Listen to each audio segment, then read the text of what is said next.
Hello, everyone. My name is Travis Shingledecker, and I'm a senior director at Aperio Philanthropy. Aperio is a nonprofit consulting firm with a vision for a world in which everyone can thrive. We exist to unleash the power of communities to drive change by dramatically expanding resources for nonprofits. Day to day, we work alongside community leaders and fundraisers to develop simpler, faster, and smarter ways to generate revenue for nonprofit missions. Our client services provide strategic advisory, hands-on support, and embedded fundraisers to organizations nationwide. As a firm created to drive change, we are thrilled to be hosting this event series with New York University. For the past several years, we've been facilitating conversations among thought leaders about the role of philanthropy in driving change and solving complex societal challenges.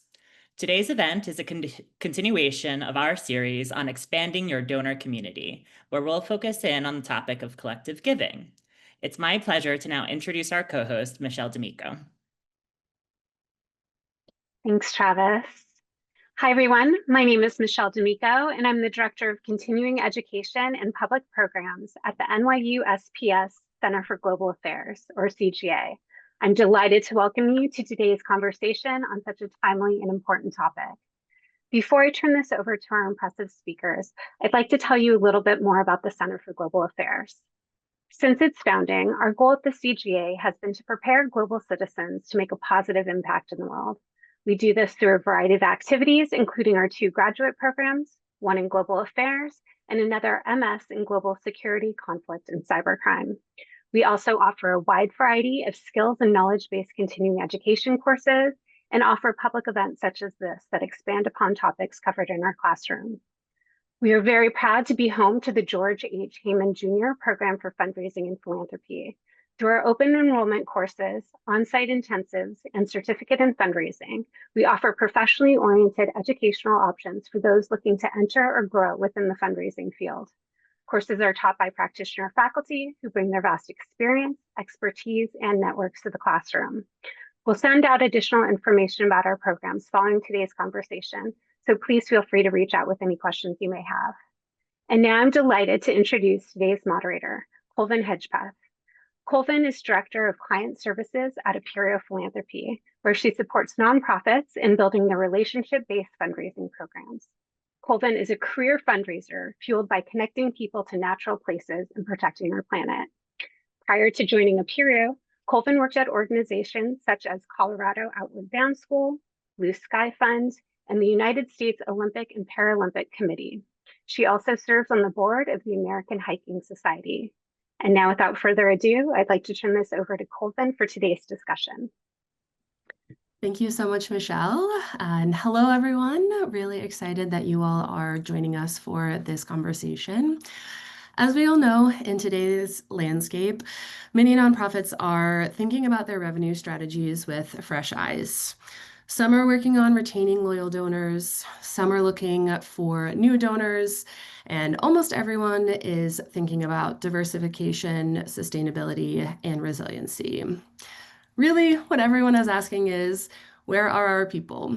Who are the people, funders, companies, and communities who share our vision for the future? Who are the people that hope for what we hope for? What I know from my years of frontline fundraising and work with nonprofits is this: your people are out there. There are people in your database that you haven't, who are ready to go deeper, and people that you haven't met yet that are looking for ways to get involved with organizations just like yours. Collective giving is a powerful approach to engaging existing and new donors alike in a way that is authentic, exciting, and meaningful. Collective giving is the practice of individuals pooling their resources to support causes they care about. It's a model that reinforces the impact of every single contribution, fosters community engagement, and ensures that diverse voices are influencing funding decisions. So our panel today will explore collective giving through 2 different approaches. On the one hand, we'll have giving circles that are created by nonprofits, and then on the other, we'll have giving communities created and led by donors themselves. So I am very excited to introduce this distinguished panel for our conversation today. Jessica Graham is the co-founder of Align Point Ventures, where she brings more than 20 years of experience in the philanthropic sector. She has raised tens of millions of dollars for organizations in education, mentoring, and social services. Jessica began her nonprofit career in New York City, and her experience ranges from building capacity for early stage nonprofits all the way to leading national campaigns. Additionally, Jessica is the co-founder and founding president of Impact 100 Houston. Now in its fourth year, the organization has awarded over $900,000 in grant funding to the local community. Thank you for joining us, Jessica. Next, we have Beth Groves. Beth has served as the Director of Individual Giving for the American Red Cross since 2019. She has previously served in fundraising and capacity building roles for the Tennessee region of the American Red Cross, the Community Foundation of Middle Tennessee, and Silver Lining Mentoring in Boston, Massachusetts. Beth is a graduate of Sewanee, the University of the South, and also Harvard Divinity School. Thank you, Beth. Next, we have Ryan Van Meter, who is the Director of Principal Gifts at City Harvest, where he has worked for nearly a decade in various fundraising positions and raising more than $100 million to feed New Yorkers, which is an incredible feat. With nearly 25 years of fundraising experience, Ryan has raised hundreds of millions of dollars for nonprofits, candidates, and elected officials in Chicago and New York. He is a life member of the LGBT Fund of the Chicago Community Trust and an active member of the Association of Fundraising Professionals New York City chapter, serving as a member of the Government Relations Committee. And last but certainly not least is Joy B. Webb. Joy is the founder of the Circle of Joy Giving Circle, which is now celebrating 18 years of impact. Under her leadership, this intergenerational circle has mobilized more than $300,000 in resources, not only investing in Black youth in Metro Atlanta, but also teaching the next generation the art and practice of giving.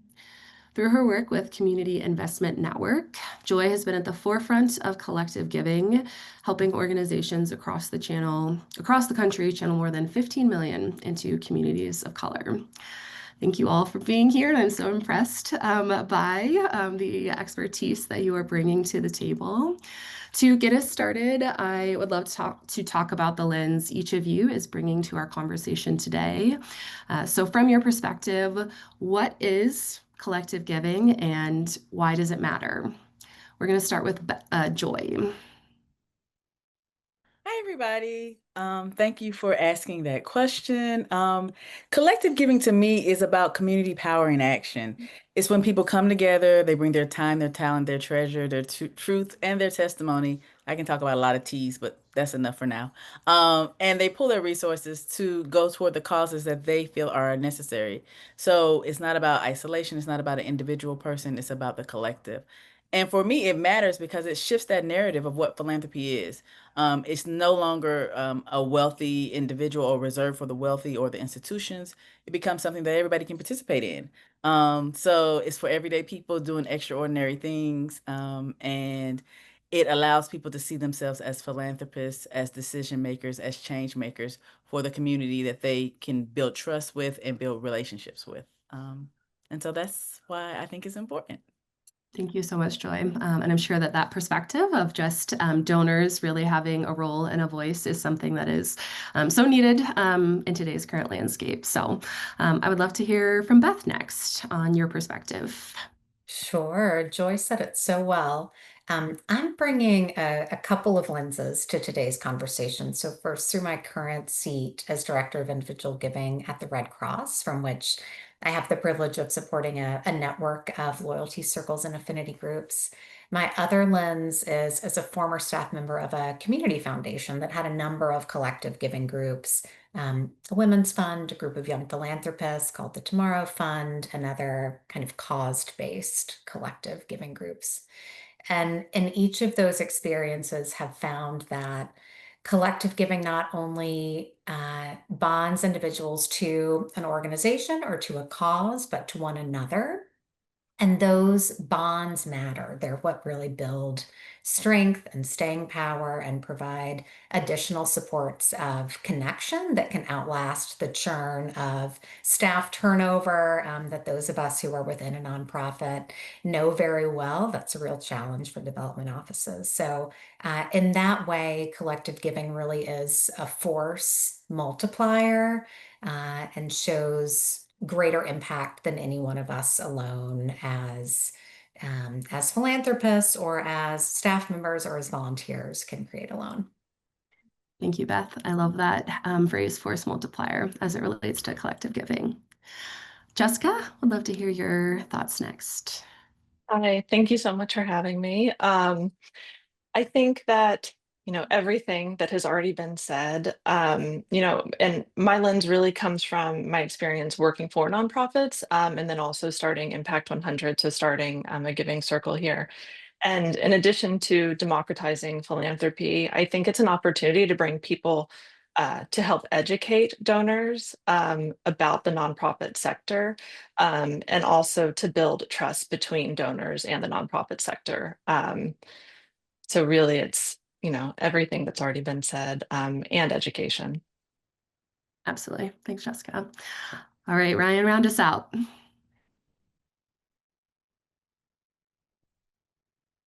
So I think everybody has said everything that should be said. So I'll just add a couple of bits. The one thing for me that really stands out is I almost like to think of collective giving as community giving or community building, because you're really bringing people together. And I think the value of that, in addition to everything that my colleagues have shared, is that it's also an opportunity to expand your network. Because if you're bringing people together who are like-minded and who are engaged, part of the ask and part of the way that you want to engage those folks is to have them bring members of their network into the community and into the collective giving. So I think it's a real opportunity for nonprofits to expand the pie, to be able to grow their network. The other thing I think alternatively is it's also an opportunity for nonprofits to thank and recognize a lot of their supporters. I think if there's a collective campaign that a community or a group is working on together, the nonprofit or the organization can promote that and can promote that success and really help those individuals not only feel good about what they have done, but recognize that more broadly. And so I think it's a nice recognition opportunity as well for nonprofits. Absolutely. Thank you, Ryan. And really excited that we have kind of both sides of the coin in terms of the two different perspectives. We're going to dig in a little deeper on more of the donor side at first. And so Jessica and Joy would love to hear about your stories as founders and leaders of giving communities, and what you've really learned from that role. So Jessica, maybe you can kick us off on that one. Sure. So we launched Impact 100 Houston during COVID. I had come across a lot of amazing giving circles on the fundraising side, and it was something that we felt like we could build upon in Houston. What we found is, touching on what Ryan said, it helps build that sense of community. So especially when we launched, people were really looking for ways to do something positive and to do it together. So it really helped bridge something that was lacking a lot at that time, I think, for us. And we've learned so much from that experience. I mean, the first one is we weren't sure if it was going to take off. I mean, starting something is scary, right? So for any nonprofit starting it, or if you're going to start your own, our goal was 100 women to come together, and it was 188. So, and we figured even if we find 30 women, we're still going to engage in this process and give away. So even if you fail, you're still succeeding. But also the amount of nonprofits that exist in every community that are solving problems, helping them come together. We have grantees that have worked together afterwards. We have women who have continued giving to the nonprofits that we donated to. So I think really people are hungry to learn more. They want to be engaged in philanthropy. And we had a lot of women who were hesitant at first who thought, well, what do I know? What can I provide? I can write a check, but I don't have an expertise. And what we reminded them is that you have a lived experience, you have things that matter to you, and that is enough. You have as much a perspective as anybody else has, and your voice really does matter. So it really became something that was empowering, and it can be if you allow the donors into your mission. Thanks, Jessica. I definitely think we're in a moment where people are craving that community and doing the collective good. So excited for these insights. Joy, what can you share from your learnings as a founder? Oh, so many learnings. 18 years. We started off a long time ago, many, many moons ago. And it started off because I was just volunteering somewhere and I heard about a giving circle. Didn't know what a giving circle was, had no clue, but this young man was telling me about a collective or a organization called Community Investment Network, which was a network for giving circles. Um, at that time, it was African American and donor of color giving circles. And the Leo in me was cocky and said, I got friends and I can do this.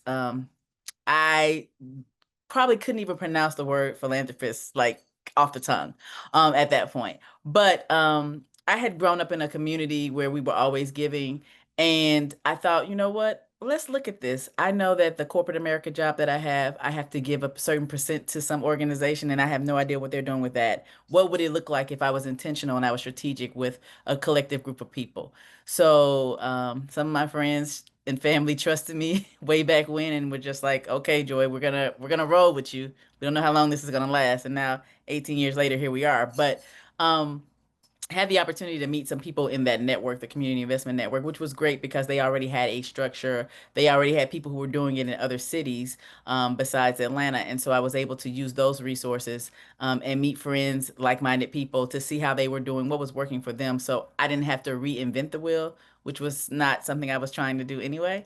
But what I've learned over those 18 years is one of the first things I learned that somebody from the network told me was it's a giving circle, but it's also a forgiving circle. This is volunteer. This is not a job for anybody. Everybody is doing lots of different things. This is part of their giving profile, as a matter of fact. So you have people that are giving to churches and PTAs and taking care of families, whether that's they're in the sandwich community where they have children and they have parents that they're taking care of, but they're doing a lot of different things. So this is just a piece of it. So you have to be forgiving. You have to be agile. Also building trust. You all are pooling your resources together, and it takes time to build that trust. It's not just a microwave society where everybody believes that, you know what, Joy, you said you want to do this, and I'm going to give you this money, and you go and be married. No, we got to build this trust. So it takes some time to do that. And that also builds sustainability. Once you have that trust model, with your partners that you're working with the nonprofits and with your actual inner circle, that is very, very important. It also, one of the most important lessons is that you have to find joy in it. No pun intended, but it has to be fun. It cannot be another job. Everybody has enough jobs. So we got to make sure that we have fun with that. And when we're listening to our giving circle, like no one is left behind. We're going to bring in all the voices. There's not in the circle. We are really trying to learn from one another. And we are a collective. So we have a North Star, but we want to hear how we can all be of service to our community and to our family that we have now. That 18 years, you're pretty much family now. We're stuck together. So that's what I've learned over the last 18 years. Absolutely. Both of your stories are so inspiring, and hopefully people are walking away ready to start some giving circles in their own community. Jessica, you've already shared some of the pro tips and insights that you gained. What advice would you have for others that might want to follow in those footsteps? I think one of them is see what already exists, and learn from others. So find a good mentor. Like Joy said, you don't need to reinvent the wheel. A lot of people are doing really great things already. Learn from them. The Giving Circle community as a whole is so generous. It is largely volunteer based. People are not paid to do this work. It is something that they are really invested in and that they want to spread and help others do. So I would say that's number one. Number two is see what exists in your community on the ground. And are you trying to do something different, or is there somebody you want to join with? Um, and what makes your giving circle unique to that? So if you do, is it targeting a certain cause? Is it more broad than that? Is a specific area? But think through what is important to you and those around you that are starting it with you, because nobody starts it alone. I mean, I had two fantastic co-founders that did this work with me. We built a board early on, thinking about different skill sets, who were connectors, and making sure that we were really going to be representative of the community. So yeah, that would be my advice. And do it and have fun, because it is so rewarding. Yeah, I love that suggestion. We at Aperio say often work smarter, not harder, and kind of going back to Beth, the force multiplier. It's like, can you join forces with an existing giving circle and bring, new people and new energy to it? So shifting our focus to like the nonprofit side, Joy, I'm curious, how do you recommend that nonprofits engage with giving societies? I recommend that they actually engage in a way that is transparent and understanding that we can be true partners. This is not about us just being funders. What do you need? I oftentimes our giving circle goes in and asks, "What do you need?" Because it's more than the dollars. We are here for that time, talent, treasure, testimony, using our social ties, and really trying to build a partnership. We want this to be authentic and be transformational, not just transactional. So in order to do that, we have to kind of, once again, goes back to that trust model, right? We got to learn how to build trust and engage, and give us some truths, right? It's not all, you don't have to be shiny and bright. We know that it's difficult out there. We know that it's hard work and heart work. And so we're here to listen, and we're here to work together to be a partner. We want to be able to help you, maybe with some solutions that, you oftentimes think, okay, I got to go to a foundation. I got to give them all these like reports and all this stuff. Sometimes the giving circle is giving circle, giving society, and giving collective might be a little bit more relaxed, where we are really just trying to hear what we can do to help service. And also do some co-thinking, co-design. And a lot of times, if you get a good group and you all build the trust, you'll find that you have lots of resources, because like I said, it's everyday people doing extraordinary things. So you could have an accountant, you could have a lawyer, you could have, you could extend your board, you could extend your advisory, you could extend your volunteer base, just by getting to know the people, to build that real relationship. So I think you need to look at it more so as, how can we really build a relationship that can be sustainable, because that's what makes lasting impact. Appreciate both of your insights. I've been taking notes on the side, and there's so many little nuggets that are standing out. Hard work and heart work. Even if you fail, you're still successful. For Giving Circle. So really appreciate, sharing your perspective. Would love to segue now into the nonprofit side of things and hear from Ryan and Beth. Both of you represent organizations that have facilitated collective giving through giving circles. Tell us about your programs, and let's start with Ryan, since you're off mute already, ready to go. Got a head start of getting off mute because I struggled earlier to get off of mute. Happy to go first. I think one of the things that I want to ground everyone in is that I know we talk a lot about these community and collective giving as a way to democratize philanthropy and getting lower dollar donors engaged, but in its original form, boards of directors are collective giving. It's an example of like-minded individuals coming together, pooling their resources to help lead organizations. And so I don't want to overlook the people that are at the top of the pyramid. At City Harvest, I categorize our, giving circles and collective giving into three different categories. One is, of course, the leadership groups, as I just mentioned, a board of directors. We have a very successful young professionals fundraising committee called Generation Harvest. We also have a food council, which is a lot of the hospitality and food representatives, chefs, and otherwise in New York City, who also come together and utilize their resources to help City Harvest and our mission to feed New Yorkers experiencing food insecurity. The second group are ones that we formed internally, which were really related to donor giving levels. So we created giving societies. We have a Harvest Circle, we have a 1982 Giving Society, and a Leadership Society, which really helps us both internally think about how we interact with and work with these groups.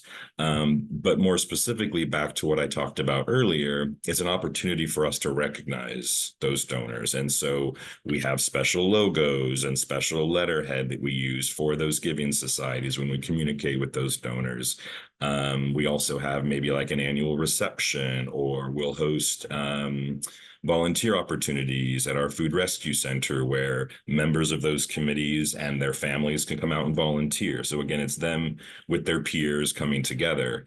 It does also work internally because as a way of encouraging donors as they're moving up in the moves management system. So let's say we've got a donor who's making a 75 annual contribution, and we can share with them what the Leadership Society is. It's for donors that are giving $100,000 or more and have a bigger impact on our work. It might encourage donors to consider giving at a different level. So I think that's the second way, is like internally created giving societies. But the third are really more related, I think, and the way that we use them are more identity-based groups. So, for example, I had the fortune back in 2019 of creating an LGBTQ circle and doing an annual event where we had members of the community coming together to do a volunteer event, which benefited then some of the soup kitchens and food pantries that we take food to that serve high populations of that community. So it really brought together LGBT board members, food council members, staff, volunteers, donors, and it was able to help us get additional resources to then support members of the community within the Bigger City Harvest family. Really helpful overview, and appreciate that emphasis on the recognition and engagement. And I already see some questions coming through related to that we'll hopefully dig in more on. So thanks, Ryan. Beth, what can you tell us about your collective giving program? Yeah, my organization has a number of giving circles, and I'll focus on one. The strongest and most visible of those is the Tiffany Circle. It's an example of what Ryan was just speaking about around identity-based groups. So the Tiffany Circle is a women's giving society that launched in 2007, I believe, in a handful of our regions in various metro areas. And now, years later, is a nationwide network with over 1,400 members, all women. Members each give $10,000 or more annually. There's a national governing body called the Tiffany Circle National Council, comprised of members from around the country. And there are local chapter leadership structures as well, so that this really does feel organic, locally led, volunteer led, rather than top down. But it took us a long time to get here, right? This is not something that can be created overnight. What I see about the Tiffany Circle that stands out, and maybe what differentiates it even from some of our other giving societies internally, is that there is a really clear mission and vision, a reason for being for this group, and a clear identity. So what Brian was just speaking about in terms of logos and messaging, that has been very important for us as well, to have that visual identity that underscores a shared purpose, and really kind of binds this group as a collective. Another key piece of the model of the Tiffany Circle that has helped it be so successful is recruiting and engaging community champions from the outset. So I, as a Red Crosser, can make asks all day for women to join this group. But when a peer approaches you and says, "This is something I'm passionate about, here's why it matters, please join me, come alongside me in this mission," that's a far more powerful message. So that was a key part of our launch of this group initially, was identifying from our existing donor base who are those passionate philanthropic women in some of these key communities where we want to build, who we think will partner with us in a volunteer capacity to build this from the ground up. And then as the circle has grown, really continuing to lean in on that volunteer-led or volunteer staff partnership model within those groups has been key in having each chapter really take on a life and feel of its own, feel organic, feel homegrown. It's been key to success, and not only financially, of course, but so that those groups can also advocate on behalf of the organization, provide that volunteer leadership, that time, talent, treasure trifecta that Joy was referring to. Awesome. Thanks, Beth. I love, again, going back to your force multiplier, just thinking of the champions and how that really grows the network and brings more people in. So, Ryan, you talked a bit about the, community building aspect of collective giving. So thinking of those organizations that are just getting started on this journey, what advice do you have for building the community? Definitely. A few things. First of all, is you need to identify kind of the elements that are a part of what you're going to be doing. That's the audience that you're trying to build community around. And specifically in the case of a nonprofit, we want to have an idea of, what kind of an outcome that we're hoping to achieve if we have a campaign or an effort that we want this community to come together around. And then specifically, you need to talk to the target audience of people that you want to bring together to ask for their input before just deciding that you're the expert. I think Beth had referenced this as well, as like really engaging people that are part of the community and asking them what they're interested in, getting those key figures to be part of the campaign. And I'm happy to give a brief example of one that I'm super proud of having formed, if we have time. Great. City Harvest has a long-standing kosher food program and a halal food program. During COVID, my husband is Muslim, and we were hosting iftar events and dinners in our home during Ramadan. It's a typical thing when you break the fast after a full day of fasting. You have a dinner with your friends, and it's quite a celebratory thing. And as New Yorkers, we celebrate all of the things. And as someone who was hosting an iftar dinner, I had no idea what it was, and so was asking my friends who were there, Muslims, what does this mean? Why do we do this? What is Ramadan about? What does it mean? And one of the tenets of Ramadan for the Islamic community is the idea of giving back and feeding your neighbors, which is exactly the mission of City Harvest.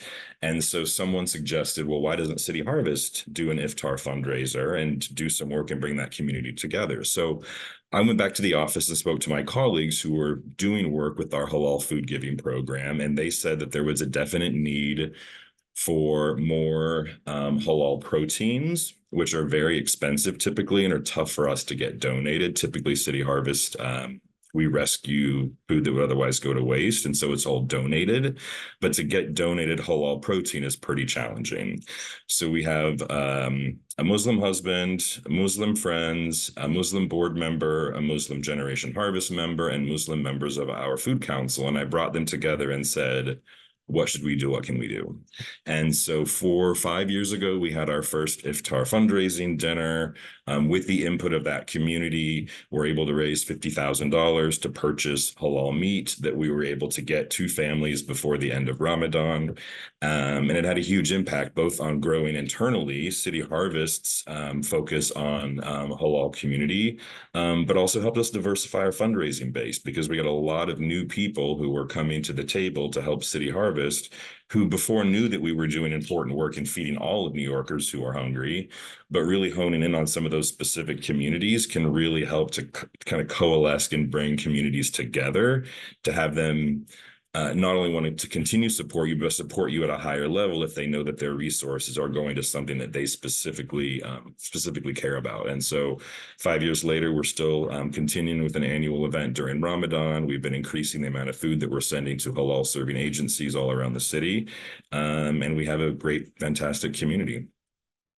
That's an amazing story. Thank you for sharing, Ryan. Definitely concepts of trust and thought partnership and, community-centric really stand out in terms of building that community. Beth, you mentioned that getting the Tiffany Circle going took a long time to get it to where it is today. So what have you learned about sustaining giving circles over time? Yeah, there will always be ebbs and flows, and points in time when our membership is up, engagement is high, and points in time when it's not so much. Retention and growth is always our goal, but this many years in, many of those original Tiffany Circle champions are no longer with us. We've needed to continually cultivate and develop that next generation of internal leaders and champions within the circle. There are, of course, a lot of components to retention and growth, but two things that are really top of mind for us when it comes to sustaining is connection to the mission and connection with one another. And connection to the mission doesn't always, or doesn't only need to mean showing the need. Certainly showing the need is important. Helping folks get connected directly with the mission through volunteer opportunities and storytelling is important, but it also means showing impact. And that can sometimes be harder to do. It's not always easy to show impact. Joy was talking earlier about communication and transparency, and would certainly agree that that is key to building trust and to maintaining retention. So we try to show impact through, well, in a variety of ways, through a regular e-newsletter that communicates out on results of certain campaigns, or, shows great photos and tells stories about what's happening on the ground. We try to do that through some regular calls and updates from senior leadership, and through compelling storytelling, ideally from those who've been recipients of our services and can really speak directly to what they have experienced as a result of the generosity and the advocacy of this group. So that's one piece. In terms of connections to one another, we found that fostering those social connections is really key to our attention as well, because again, it's those ties bond members together beyond staff turnover, leadership changes, etc. So having in-person activities at the local network, things that bring folks together, whether they be hands-on mission activities, kind of more educational speaker series types of events, but something that does foster those relationships with one another and gives folks a reason to come together, have been really important for us.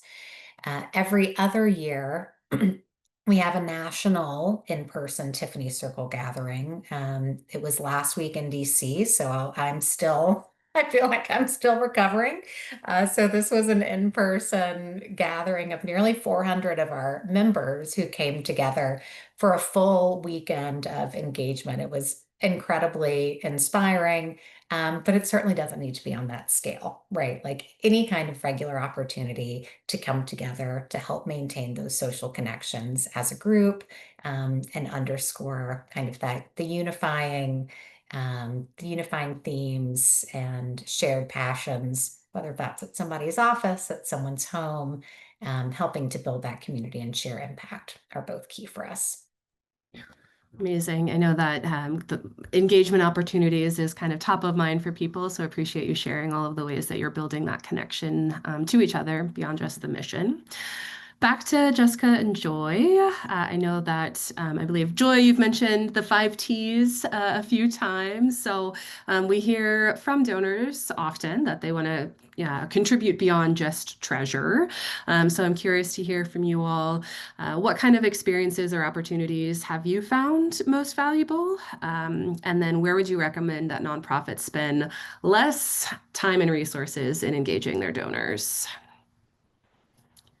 I'd say whoever, Oh. Joy, you can go for it. I would say, yes, I've talked about the T's. And at the end of the day, it's the value is, yes, we know that the check is important, but the true value is when philanthropy actually does its thing, is the love of humankind. So we show that through the time and the talent, the truths and the testimonies. And when the donor is able to bring that to the table, it really just for lack of a better word, it makes you more sticky with the organization. It makes you be more connected to that organization. Money can fund the programs, but people move the movement. And when we combine those things, we can have a sustainable and a relationship for the long haul. So that's really is effective, because you don't want to just be a check passer outer. Or let me say that I don't want to be a check passer outer. Maybe, I mean, you can play your position however you want to, but for if you want to do something beyond the treasure, that's a oftentimes something that you can look at, that you don't have to literally just always come bearing the money. And then also, what can nonprofits do a little differently? Right now, I know it's very hard. I know I'm getting requests every day, like, "Hey, can you?" We're struggling. It's a interesting climate right now, but that stewardship, as opposed to just over soliciting, being building that relationship. Relationships are key, and they really do matter. Engagement should be something that we are having a partnership with. We're not looking for perfection. We're looking to partner, right? So if you were perfect, you wouldn't even need us, right? So you don't have to over report. Just give me some truth telling stories, right? So all right, people say, "Oh, give me some stories." Give me your impact. Give me your truth. Like, what happened? How did you affect the community? How can I be of service? One of the questions that we often ask is, what can we do? How can we help? Community knows what community needs. Ryan spoke about that a little earlier, but it is true. So you can tell me what you need, and I might be able to help or get the partners in the giving circle or our friends to be able to help you with that. So you don't have to go in and make everything perfect, because we're not looking for perfection. We're looking to see where you need help and how we can be of service to partner with you. And also making sure that you spend a lot of times I see nonprofits spend a lot of times spinning their wheels to get everything just tidied up for the donor or the non the foundation. If you keep it real, I think you build those authentic relationships, and it can go both ways. So I think that's what I would suggest or recommend to nonprofits. Great. I appreciate just the themes of partnership and authenticity throughout this conversation. Jessica, anything you would add around, valuable experiences? I think anything that connects them more to the mission. So making sure that the opportunity educates and connects them closer to why they gave in the first place. As far as what to stop doing, um, some nonprofits have natural ways for volunteers to help, and very robust ways, and others, especially with some vulnerable populations, they might not be able to open their doors in the same way and allow people into their mission. So I think it really is, be realistic with what you need. Don't create something that doesn't fit into what you can actually deliver on, because that volunteer experience needs to be, like you said, it needs to be authentic. It needs to bring you closer to the mission. And people want to know what you actually need. So don't create something that, just to satisfy the donors, because limited resources really don't allow that. And it's not going to be a positive experience for everyone. So just have the conversations, build that trust, like Joy said. Absolutely. Yeah. Avoiding the mission creep. I feel like that, like having authentic partnerships is hopefully going to prevent that from happening. Great. So we are going to transition to some Q&A. Our first question is, I am in a community giving circle and it is just about funding.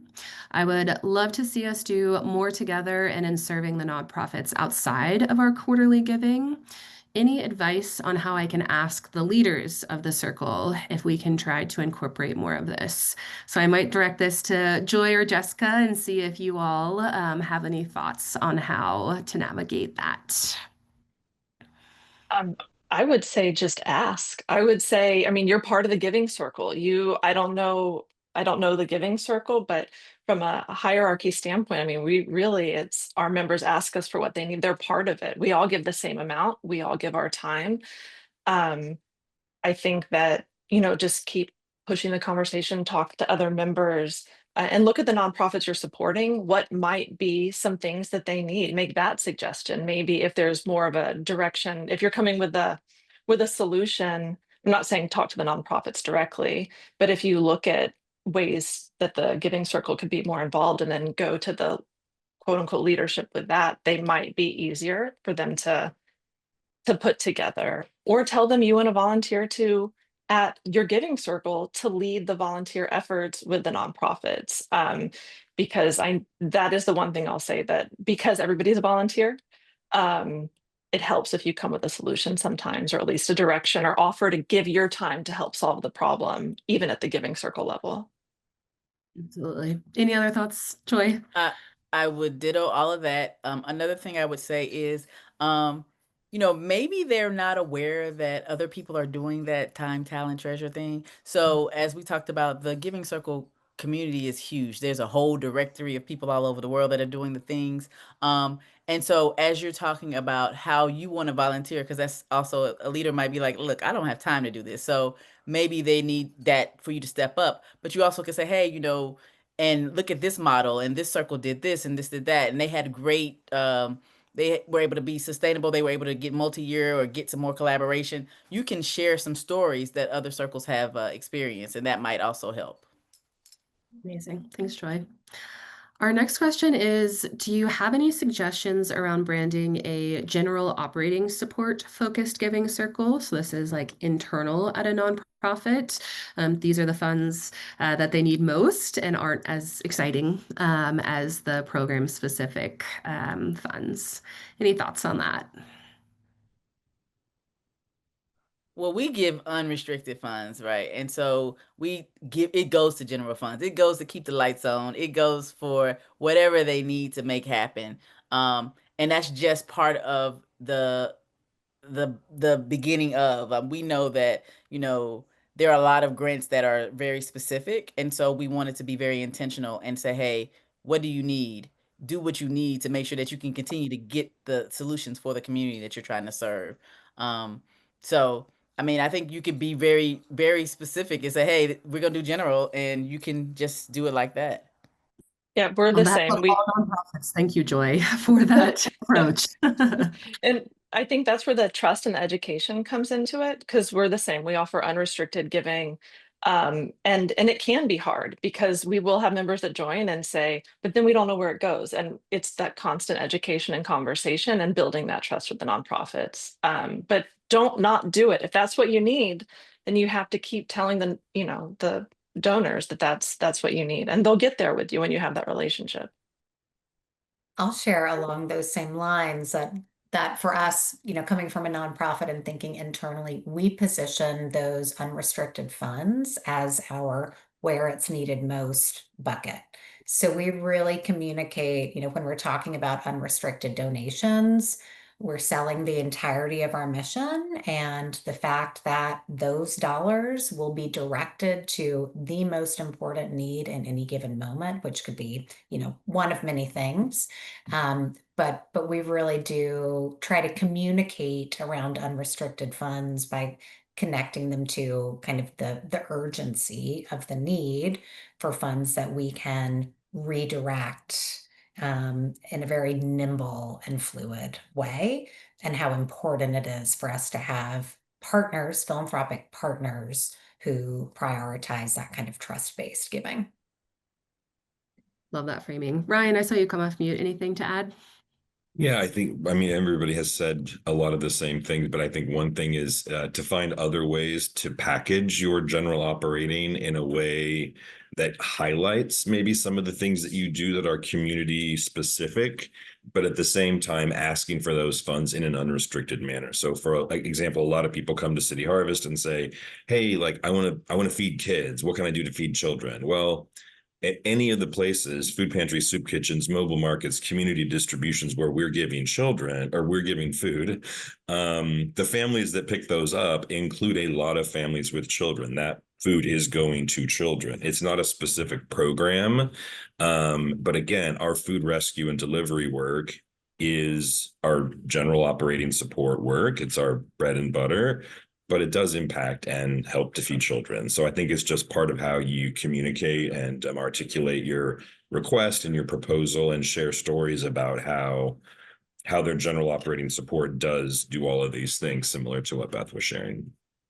Couldn't agree more. I feel like communications and education is the real theme there. And Jessica, to what you said, like, don't not do it. And to our earlier point, like, the right donors are out there that get it or are prime for the education that want to show up and support in that way. Next question is, we know that data drives our work as fundraisers in so many ways.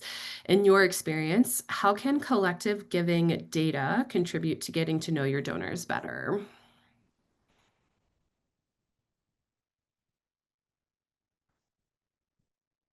Any thoughts on that? So there's a big report on collective giving. The Dorothy, I'm gonna mess it up. So there is a report on collective giving that just came out last year, and it talked about how the millions of dollars that have been given out, and how donors come. So you can see the everyday people, you can see the Henrys, the high wealth, high earning individuals, not rich yet, individuals. You can see all the people that are doing this, that are coming together.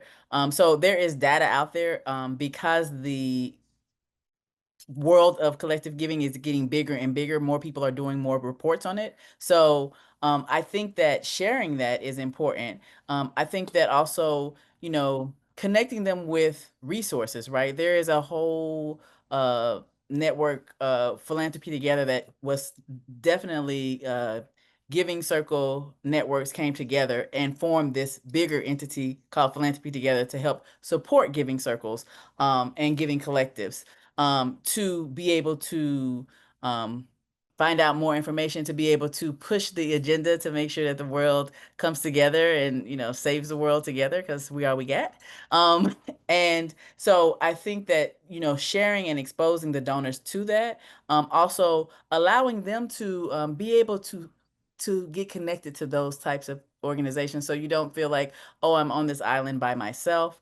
I'm here and, nobody else is doing this, because a lot of people are doing it. Like, you may not know it yet. Like, your people are out there. That's what's the base of the conversation. Your people are out there. All you got to do is just, connect the dots to build the community. Love that, Joy. Ryan or Beth, any thoughts on, have you all leveraged data in your organizations around collective giving?